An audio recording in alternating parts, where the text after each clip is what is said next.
Hello friends, this is Arpit Dubey. Welcome to our channel. तो friends, आज की वीडियो में हम ईवीएस का लेसन प्लान देखेंगे और ये हमारे ईवीएस के लेसन प्लान की थर्ड वीडियो है। इससे पहले हमने अलग अलग सब्जेक्ट्स के लेसन प्लान भी कंप्लीट किए हैं और आगे भी अभी ये सीरीज़ चलती रहेगी। तो चलिए शुरू करते हैं। तो सबसे पहले आप छात्र अध्यापक या छात्र अध्यापिका का नाम लिखेंगे और क्लास लिखेंगे, आप कौन सी क्लास का लेसन प्लान बना रहे हैं। इसके अलावा आप सब्जेक्ट लिखेंगे, टाइम लिखेंगे और उप विषय जिसे कलांश भी कहते हैं, यानी टॉपिक ये होता है हमारा, इसे लिखेंगे और दिनांक लिखेंगे। तो आज का हमारा टॉपिक है जल व उसके स्रोत और ये थर्ड क्लास का है टॉपिक हमारा। तो सबसे पहले आप लिखेंगे विशिष्ट उद्देश्य। तो जैसा कि मैंने आपको पहले वाली वीडियो में बता रखा है कि सामान्य उद्देश्य जो होता है ये एक विषय के जो है सामान्य हर लेसन प्लान में एक जैसा होता है। तो हमने एक बार सामान्य उद्देश्य समझ लिए हैं तो आप उसे जो है सभी जो लेसन प्लान में लिख सकते हैं।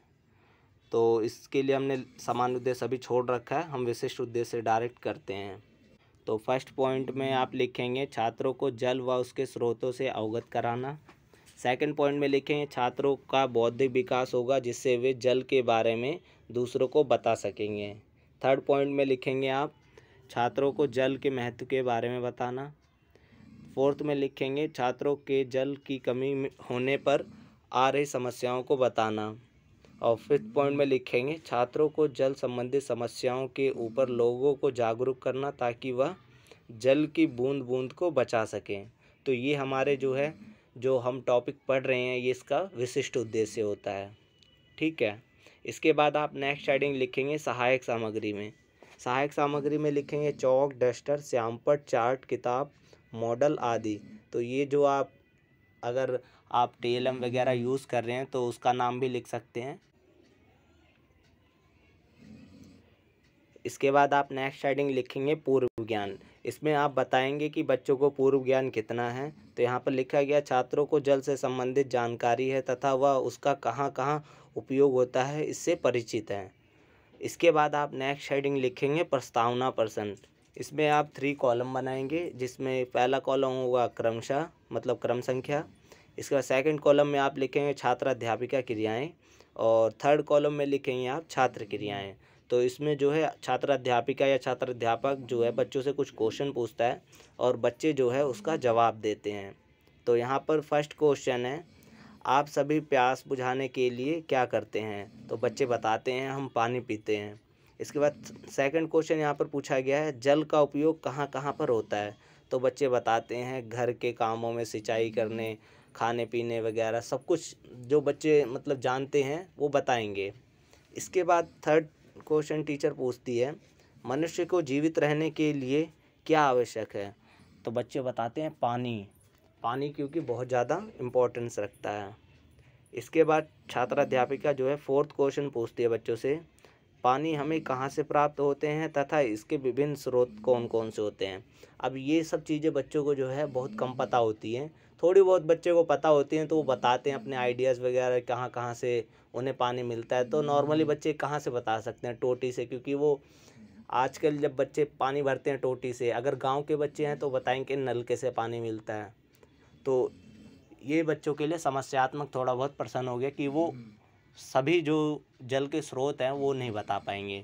इसके बाद छात्र अध्यापिका जो है उद्देश्य कथन मतलब अब छात्र अध्यापिका या अध्यापक बताएगा कि आज हम कौन सा टॉपिक पढ़ने वाले हैं। तो यहाँ पर देखिए बताया गया है कि विद्यार्थी आज हम सभी जो जल व उसके स्रोत के बारे में गहन अध्ययन करेंगे, ठीक है, या सीखेंगे। इसके बाद आप नेक्स्ट हेडिंग लिखेंगे प्रस्तुतिकरण। प्रस्तुतिकरण में आप जो है पढ़ाना शुरू करते हैं बच्चों को, जिसमें क्रम संख्या लिखेंगे आप। उसके बाद शिक्षण बिंदु का कॉलम बनाएंगे। थर्ड कॉलम आप बना सकते हैं कक्षा कक्ष गतिविधियाँ, या फिर मैंने पहले भी बताया है ये कॉलम अलग अलग बनते हैं। तो कक्षा कक्ष गतिविधियों की जगह जो है छात्र अध्यापिका क्रियाएँ भी आ सकती हैं, ठीक है। तो कक्षा कक्ष गतिविधियों में ना आपका ब्लैक बोर्ड वर्क भी आ जाता है, छात्र एवं छात्र अध्यापिका क्रियाएँ भी आ जाती हैं। और यहाँ पर थर्ड कॉलम आप बनाएंगे मूल्यांकन। ये जो है एलपी जो लेसन प्लान है हमारा, ये जैसा अभी इस साल से चेंज हो गया है, तो ये न्यू ईयर के हिसाब से है, ठीक है। बाकी आपको जैसा कॉलेज में बताया गया आप वैसा बना सकते हैं। तो सबसे पहले शिक्षण बिंदु है जल। तो सबसे पहले छात्र अध्यापिका जल के बारे में बताती है। जल हमारे जीवन के लिए बहुत ज़रूरी है। हमारी पृथ्वी का 3/4 मतलब 3/4 भाग जल से घिरा हुआ है। सभी जीव जंतुओं को जीवित रहने के लिए पानी यानी जल की आवश्यकता होती है। तो इसमें मूल्यांकन कार्य क्या हो रहा होगा, देखिए जल क्यों आवश्यक है। तो ये मूल्यांकन कार्य के लिए क्वेश्चन बनता है बच्चों के लिए। इसके बाद छात्र क्या करते हैं, छात्र ध्यानपूर्वक सुनते हैं। इसके बाद नेक्स्ट शिक्षण बिंदु लिखेंगे जल के स्रोत। तो इसमें छात्र अध्यापिका बताएगी जल के स्रोत इस प्रकार से है: बारिश, तालाब, नहर, कुआं, हैंडपंप, समुद्र एवं झील या तालाब। तो ये सब क्या है, जल के स्रोत हैं। यहाँ जो है जल पाया जाता है, ठीक है, और यहाँ से प्राप्त किया जा सकता है। तो आगे मूल्यांकन कार्य में क्वेश्चन क्या बनता है, जल के कौन कौन से स्रोत हैं, ठीक है। और छात्र क्या कर रहे होंगे, छात्र जो है ध्यानपूर्वक सुनेंगे व अपनी कॉपी में लिखेंगे। इसके बाद थर्ड शिक्षण बिंदु आप लिखेंगे जल की कमी के क्या कारण है या कारण बताइए। तो छात्र अध्यापिका जो है जल की कमी के कारण बताती है कि विश्व के कई जगहों पर जल की कमी हो रही है, जिससे ये श्यामपट्ट कार्य है, आप लगा सकते हैं, लोगों को काफ़ी समस्याओं का सामना करना पड़ रहा है, ठीक है। तो इसके बाद जो है छात्र अध्यापिका जो है बताती है स्पष्टीकरण विधि का यूज़ करते हुए नल को खुला छोड़ना। तो इससे जो है जल की कमी हो रही है। पानी को फेंक देना और वाहन धोने के लिए ज़्यादा पानी बर्बाद कर देना। आजकल आप देखते हैं लोग क्या करते हैं, एक बाल्टी ना लेकर बस नल का टोटी खोला और उसके बाद पानी चालू करके धोना शुरू कर दिया। तो इससे जो है बच्चे जो है अपने दैनिक जीवन से चीज़ों को कनेक्ट कर पाएंगे। तो इस तरह से आप चीज़ों को बच्चों को बताएंगे। अच्छे शिक्षण बिंदु लिखेंगे पानी को बचाने के उपाय या जल को बचाने के उपाय। अब इसमें छात्र अध्यापिका बताएगी कि हम किस प्रकार से पानी या जल को बचा सकते हैं। तो यहाँ पर कुछ चीज़ें दी गई हैं, आप उसे लिखेंगे। जैसे नल को खुला ना छोड़ें, आवश्यकता अनुसार पानी का इस्तेमाल करें, बर्तन व कपड़े वाहन धोने के लिए कम से कम पानी का इस्तेमाल करें। तो इससे जो है जल की बचत होगी और बच्चे जो है आसानी से अपने रियल लाइफ से कनेक्ट कर सकेंगे। और इसमें मूल्यांकन का एक क्वेश्चन बनता है पानी को बचाने के उपाय बताओ। तो इससे बच्चे का बाद में आप मूल्यांकन कर सकते हैं।